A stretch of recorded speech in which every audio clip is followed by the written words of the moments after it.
እንዲሁ በዋዛ ፈዛዛ አይደለም ትዳር ውስጥ የሚገባው። እግዚአብሔር የሚወደው ትልቅ ተቋም ነው ትዳር። ያን አፍርሶ ወደ ሌላ ቦታ እንዲሄድ ነው ወይስ የምትፈልጉት? ወይ እናንተ አንቺ ተጠራጥረውሻል ስቲል አሁንም ድረስ አብርሽ ወደ ሩታ የተመለሰው በሆነ ሰይጣናዊ መንገድ ነው እንጂ አብርሽ ከልቡ ፈቅዶና ፈልጎ አይደለም። አብርሽ የሚፈልገው ሩታን ሳይሆን ሄርሜላን ነው ይላሉ። የተጠራጠሩሽን ሰዎች አፋቸውን ማዘጋቱ። እኔ ልቤ የሚለኝ ልቤን ደግሞ አምነዋለሁ። ልቤ እያለኝ ያለው እውነቱ ያለው ሩታ ጋር ነው።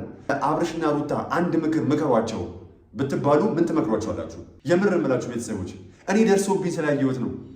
ያለ አባት ማደግ ህመሙን ስለማታውቁት ነው። እባካችሁ ቤተሰቦች በዚህ ልክ አታቆስሏት፣ በዚህ ልክ አታድሟት። ሴት ልጅ ነች እኮ። እናንተ ደግሞ ሴት ልጆች ናችሁ አይደለ? ህመሙን ታውቁታላችሁ። መከዳትን፣ መተውን፣ እርጉዝ ሆኖ መገፋትን እኮ እናንተ ታውቁታላችሁ። እርጉዝ ሆናችሁ የገፋችሁን ሰው፣ እርጉዝ ሆናችሁ ፊቱን ያዞረባችሁን ሰው እውነት በውስጣችሁ ረስታችሁታል።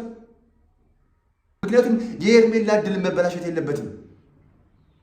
ታውቃላችሁ እኮ የኛ ማህበረሰብ እንኳን ልጅ እንደው ከሌላ ሰው ጋር እንኳን ለመጋባት ስትሞክሩ ምንድን ነው የሚለው? ልጅ አላት። አይ ልጅ አላትን አላገባም። ልጅን እንደ ትልቅ ኃጢአትና ነውር ቆጥሮ የሚመለከት ማህበረሰብ ውስጥ ሆነ ያለ ነው። ስለዚህ እዚህ ጋር ቢገባችሁ የሄርሜላም ህይወት እንዳይበላሽ ነው ጥረት እያደረግኩ ያለሁት፣ ጥረት እያተደረገ ያለው። እንደው ሩታ መተቱን አድርጋበት እንኳን ቢሆን ይቅር ልንላት ነው የሚገባው። ምክንያቱም ይሄ ልጅ ካጠገቧ እንዳይርቅ፣ አብርሽን ማጣት ህመም እንደሆነ፣ አብርሽን ላለማጣት ብላ የሄደችበት ርቀት እንደሆነ ተገንዘቧት፣ ተረዷት።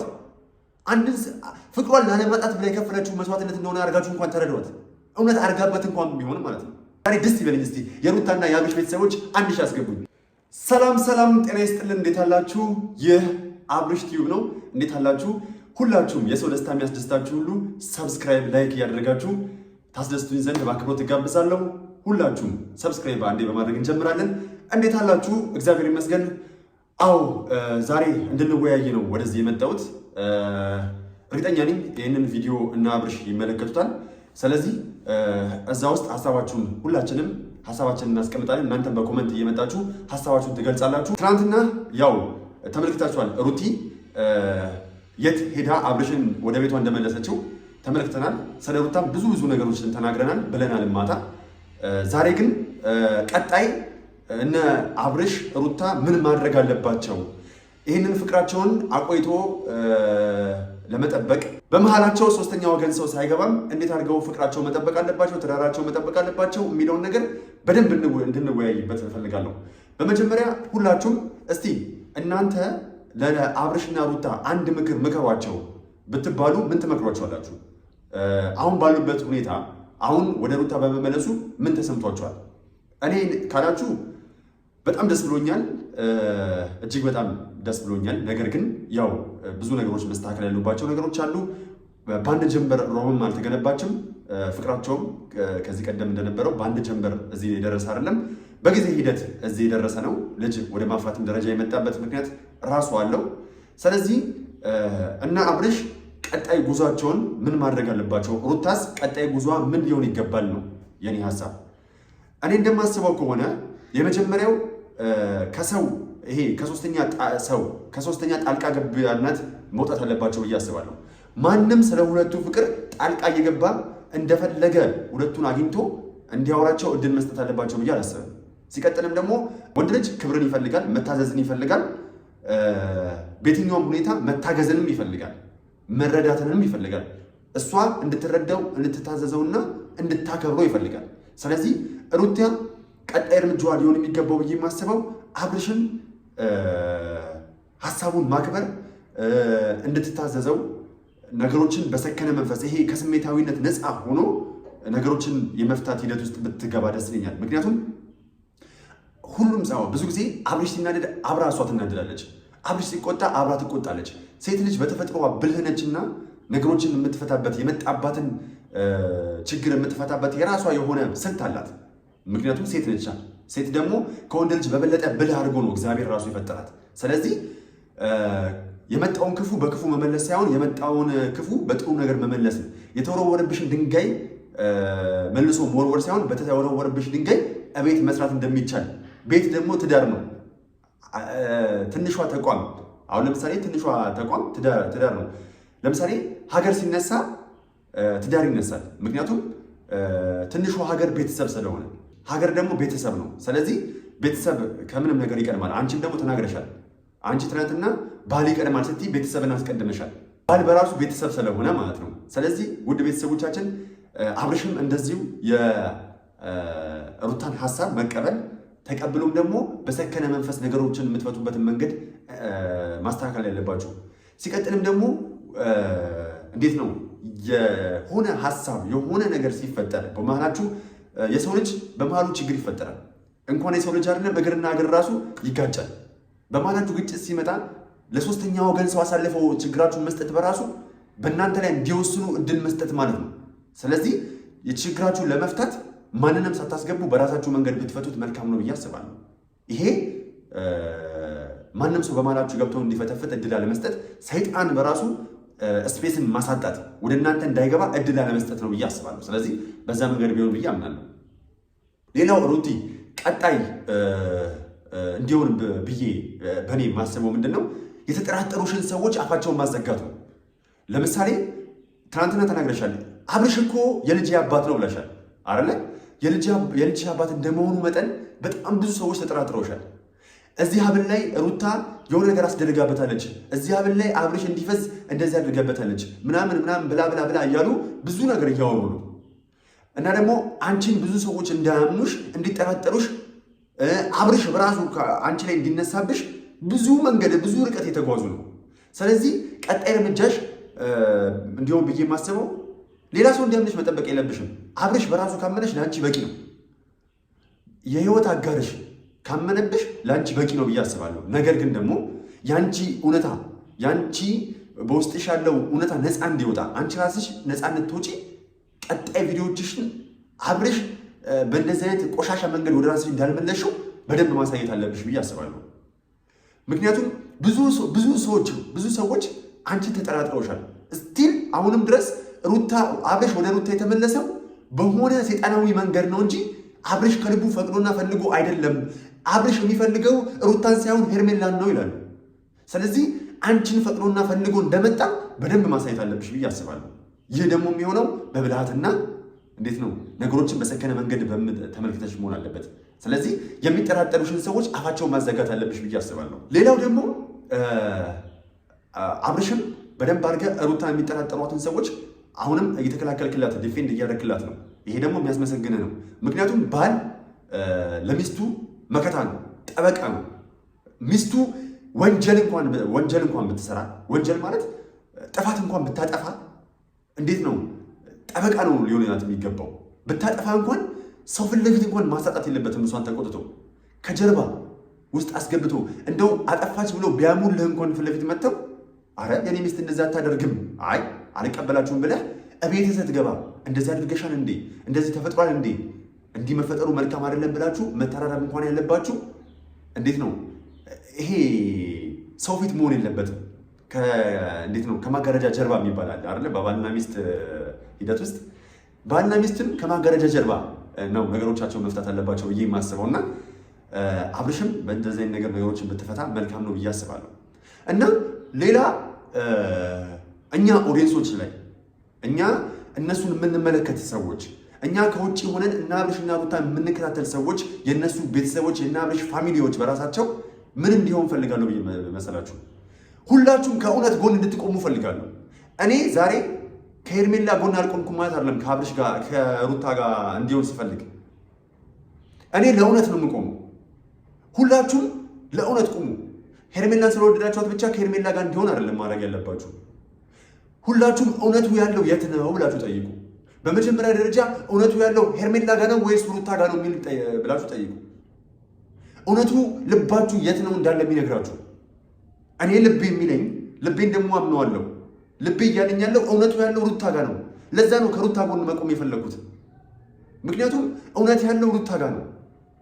ስለዚህ ሩታ ምንም ብታጠፋው፣ ምንም ብትበድል፣ ምንም ብታስቀይመው፣ ምንም ደስተኛ እንዲሆን በሆነ መንገድ ባታደርገው እውነታው ግን ያለው ሩታ ጋር ነው። እውነታው ደግሞ ምንድነው? ባለትዳር መሆኗ፣ አብርሽ ለሩታ ቃሉን መስጠቱ፣ በጣቷ ላይ የቃል ኪዳን ቀለበት ማድረጉ፣ ሌላው ደግሞ ትልቁ ያስተሳሰራቸው እዚህ ጋር ልጅ መፈጠሩ ነው እውነታው። ከዚህ በላይ ምንም አይነት እውነታ የለም። እኔ ዛሬ ከሄርሜላ ጎን ያልቆምኩት ለምንድን ነው? ከሩታስ ጎን ለምንድን ነው የቆምኩት? ከሩታ ጎን የቆምኩት ሩታ ጋር እውነት ስላለ፣ ያ እውነት ደግሞ ልጅ ነው። ሄርሜላ ጋር ደግሞ ይሄ የለም። ስለዚህ እውነታው ምንድን ነው ብላችሁ የምታስቡ ከሆነ ልጅ ነው። ከልጅ በመቀጠል ደግሞ አብረው በመውደቅም ከታች ጀምረው እንዴት አድርገው ወደዚህ እንደመጡ ሁላችሁም ታውቃላችሁ። ሲያሳዷቸው ሲባረሩ እንዴት ሆነው እዚህ እንደደረሱ ታውቃላችሁ። ለፍቅር ምን ያህል መስዋዕትነት እንደከፈሉ ታውቃላችሁ። ስለዚህ ለ6 ወር ለ7 ወር ተብሎ እዚህ ጋር ሩታና አብርሽ መለያየት ያለባችሁ ብዬ አላስብም። ምክንያቱም ሄርሜላ የመጣችው ቅርብ ጊዜ ነው። ስለዚህ እነዚህ ሰዎች ረጅም ዓመት የገነቡበት ፍቅር መፍረስ የለበትም ብዬ ስለማስብ ነው። ስለዚህ እናንተም ኦዲየንሶች፣ እናንተም ኮሜንታተሮች መቆም ያለባችሁ ምን ጊዜም ከእውነት ጋር ነው። እራሳችሁን ፖዝ አርጉና ቁሙና ጠብቁ። እውነቱ ያለው ማን ጋር ነው ብላችሁ እስቲ ልባችሁን ጠይቁት።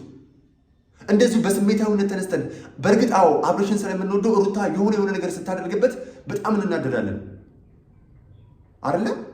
ነገር ግን ሁለቱ የፈለገ ነገር ቢደራረጉ እንኳን በይቅርታ ተላልፈው ህይወታቸውን እንዲመሩ ልጃቸውን እንዲያሳድጉ ነው እኛ ፑሽ ማድረግ ያለብን።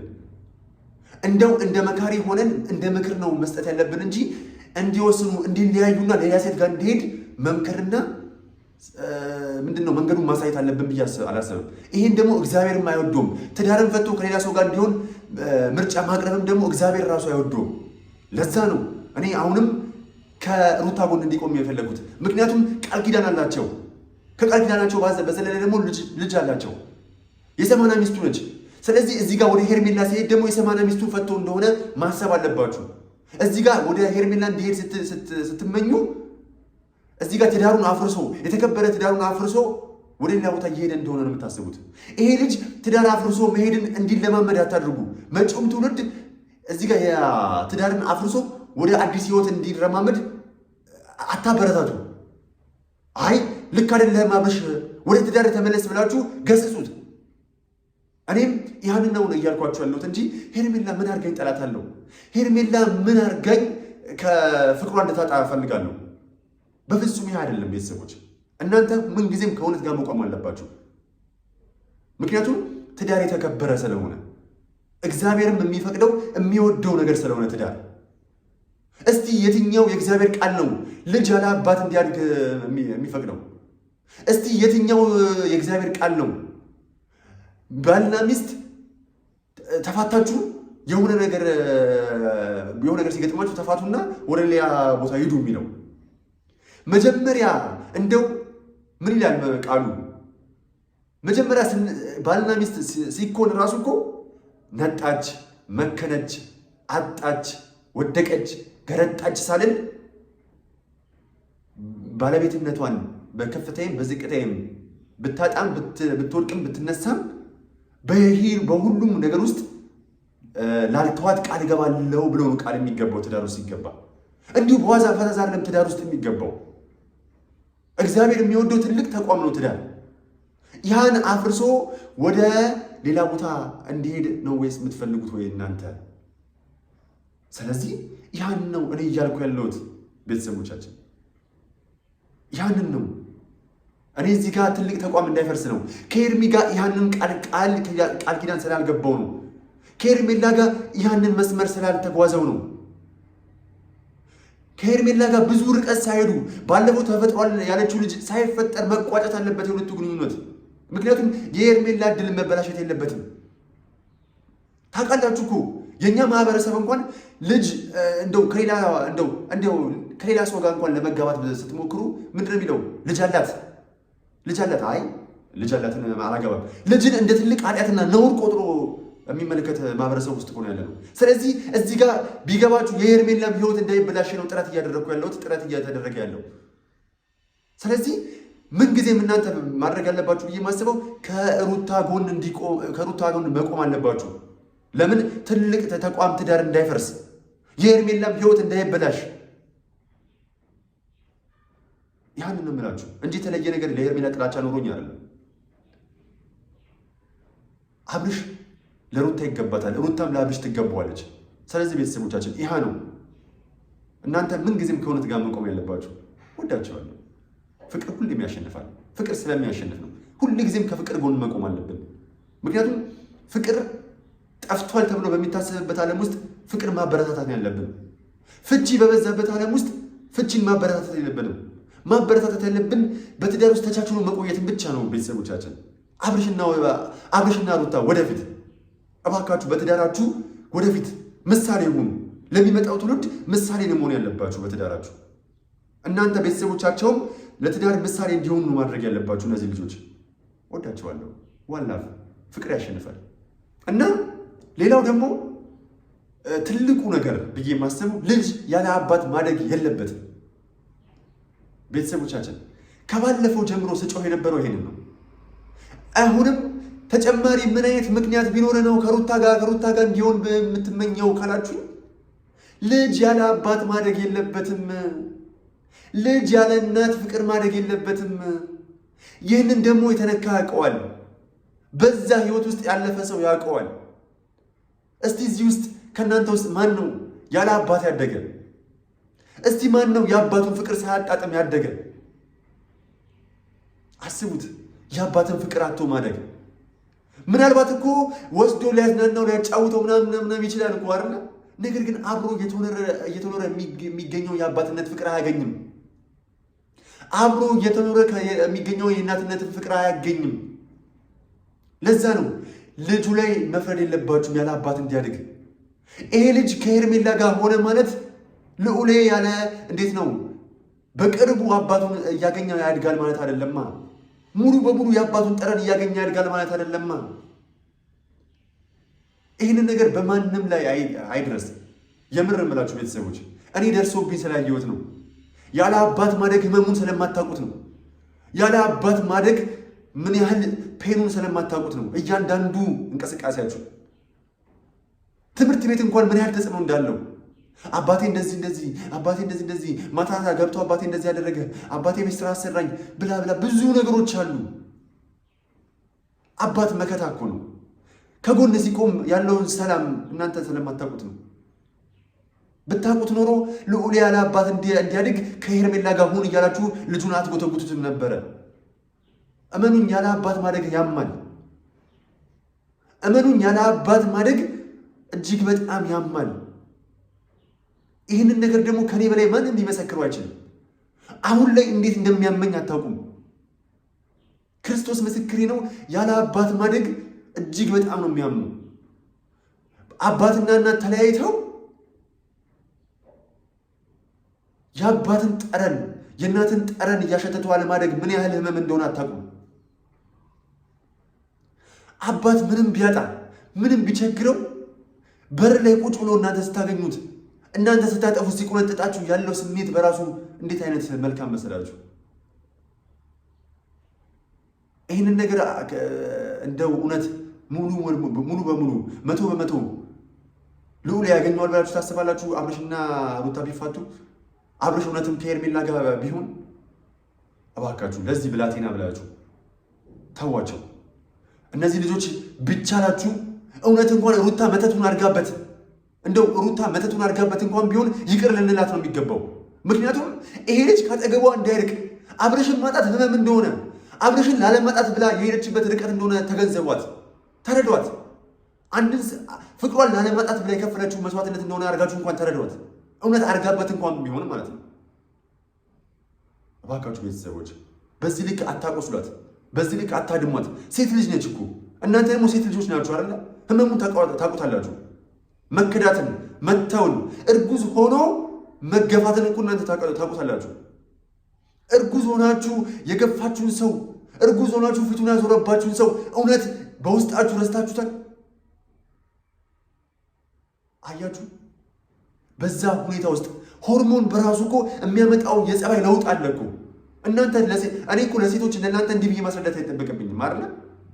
ስታረግዙ ራሱ እኮ ንጭንጭ የሚያደርጋችሁ የሆርሞን መዛባት ራሱ እኮ አለ።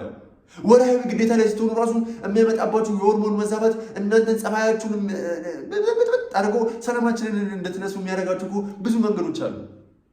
ብትችሉ ያን ነገር እየነገራችሁ እኛን አስተምሩን ሴቶች እንጂ ሴት ላይ አትፍረዱ። ሴት ሆናችሁ ደግሞ ሴት ላይ አትፍረዱ። ያን ነው የምናገረው። ስለዚህ ውድ ቤተሰቦቻችን ሄርሜላ እድሏን መበላሸት የለበትም ብዬ አስባለሁ። ነገ የተሻለ ሰው ይገባታል። ነገ ገና እዚህ ፕሮሰስ ልጅ ውስጥ ምናምን ልጅ መውለድ ውስጥ ሳትገባ ሰላማዊ ህይወት አዲስ ትዳር ማግኘት ትችላለች። ምክንያቱም ገና ከአብርሽ ጋር ከተዋወቀች አጭር ጊዜም ስለሆነ ማለት ነው። ሌላ አዲስ ሰው ወደ ህይወቷ መጥቶ አዲስ ህይወት መመስረት ትችላለች። ለዛ ነው እዚህ ጋር ግን ሩታ ግን ልጅ ወልዳለች። ልጅ የወለደ ደግሞ በማህበረሰቡ ምን ያህል ጫና እንደሚደረግበት ታውቃላችሁ። አዲስ ህይወት ለመመስረት እንኳን ለእናንተ አልነግራችሁ። ለዛ ነው ውድ ቤተሰቦቻችን ይሄን ነው ልላችሁ የመጣሁት። በጣም ነው የምወዳችሁ፣ በጣም ነው የማከብራችሁ። ለዚህ ቤት አዲስ የሆናችሁ ለአብርሽ ቲዩብ ሁላችሁም አስደስቱኝ። ሰብስክራይብ፣ ላይክ እያደረጋችሁ የሰው ደስታ የሚያስደስታችሁ ሰብስክራይብ አድርጉልኝ እባካችሁ። አንድ ሺህ አስገቡኝ እስቲ ዛሬ ደስ ይበለኝ። እስቲ የሩታና የአብርሽ ቤተሰቦች አንድ ሺህ አስገቡኝ። በጣም ወዳችኋለሁ፣ አከብራችኋለሁ። ዋላ ፍቅር ያሸንፋል።